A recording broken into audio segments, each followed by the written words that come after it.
This is a strong support question, so the passage has a set of facts, and we want to put those facts together and try and come up with something that they strongly support. Now, if they all seem to go together in the form of a story, we're going to ask ourselves, what's the overall point or moral?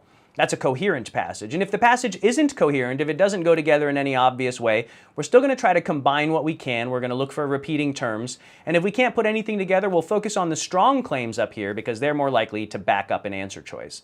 This is kind of coherent, though. It kind of all goes together. It's talking about science. The first thing we're told is that science is built on testing hypotheses. You try to disprove them, essentially. You come up with hypotheses, and then you try to poke holes in them.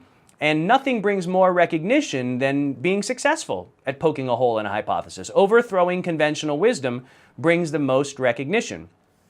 So, unsurprisingly, there are some scientists who are skeptical of global warming. If you could be the person to disprove global warming, you'd be famous and you'd have all kinds of research positions. It would be a really big deal to show that global warming wasn't happening. So it's not surprising that people are trying to poke holes in it.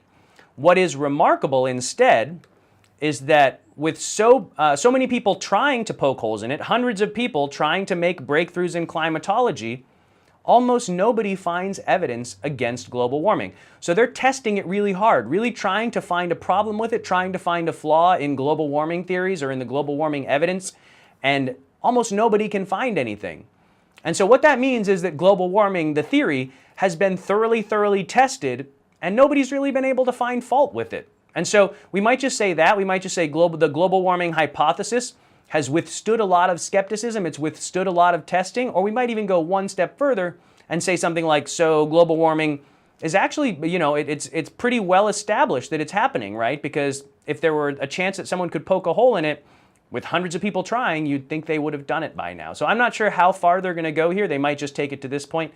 Let's check the answer choices and see what they want to say. Remember, it's easier to like weak answers here on strong support questions. You got to feel like it's backed up by the passage. And that's our filter question, actually. Do I have backup for this in the passage? And so A starts out with most, which isn't the strongest thing ever, but if you're going to say most, you got to have backup for most. So it says most scientists who are reluctant to accept the global warming hypothesis are not acting in accordance with the accepted standards of science. Well, actually they are. They're doing what science is all about. They're trying to disprove the hypothesis. So we're not mad at them. We don't think that they're doing anything wrong. They just so far haven't been successful, which means global warming has withstood a lot of scrutiny. But we can't say that these people aren't acting the way they're supposed to act or not acting within accepted standards. B also leads out with the most, so we got to be sure we can back that up. Most researchers have substantial motive to find evidence that would discredit the global warming hypothesis. Well, it's a little bit strong, but I think I could get on board with that. I feel like I have backup for that, right? Because nothing, I'm going to hit this in red just to make it stand out. Nothing brings more recognition than overthrowing conventional wisdom. And global warming is kind of like the conventional wisdom. It's widely accepted, right? So that's a motive to disprove it. It would bring you a lot of recognition, assuming that people want recognition, which is a tiny assumption, but it's reasonable.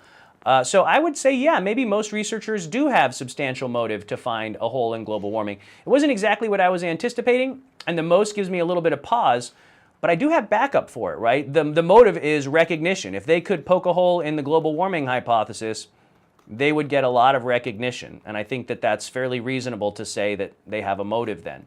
So let's get on board with answer choice B. I would actually flag it. I like it like 8 out of 10. I would still look at the other answer choices. I wouldn't just read B and be done here. But at this point, I like it, so I would be looking for reasons to get away from C, D, and E.